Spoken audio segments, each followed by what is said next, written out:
তো তার জন্য আমাদের ফার্স্টেই কিছু ডিম এবং আলু নিয়ে নিতে হবে। ফার্স্টেই আমরা কি করব, ডিম এবং আলুগুলোকে সিদ্ধ বসিয়ে দেব।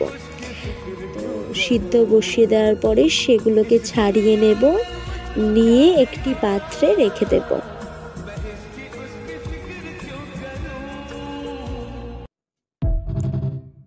তারপর সেই আলুটা মাখার জন্য আমরা কিছু পেঁয়াজ এবং লঙ্কা কেটে নেব এবং আলুটাতে ধনে গুঁড়ো, লঙ্কা গুঁড়ো, হলুদ, গরম মশলা, নুন সেগুলোকে মিশিয়ে নেব এবং ডিমটাকে দুভাগে সব কটাকে কেটে ভাগ করে নেব।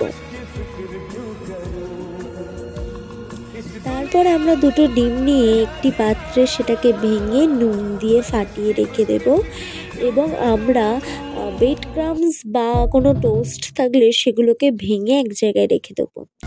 তারপর কড়াইয়ে তেল গরম করে আদা বাটা এবং সেটাকে দিয়ে নেড়ে নেব।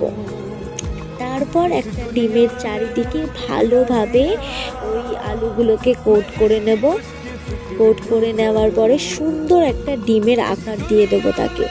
তারপর একবার ডিমে সেটাকে ডুবিয়ে তারপরে ওই টোস্টের গুঁড়োতে ডুবিয়ে এইভাবে আমরা দুবার করব যাতে কোডিংটা খুব ভালো মতো হয়। দেখুন সুন্দর একটা শেপ চলে এসছে আমাদের, একদম ঠিক ডিমের মতো। তারপর কড়াইয়ে তেল গরম করে সেগুলোকে সুন্দরভাবে ভেজে নেব। মনে রাখবেন গ্যাসের ফ্লেমটা কিন্তু অল্পই দেবেন বা মাঝারি। তো এই রেসিপিটা কেমন লাগলো কমেন্টে নিশ্চয়ই জানিও।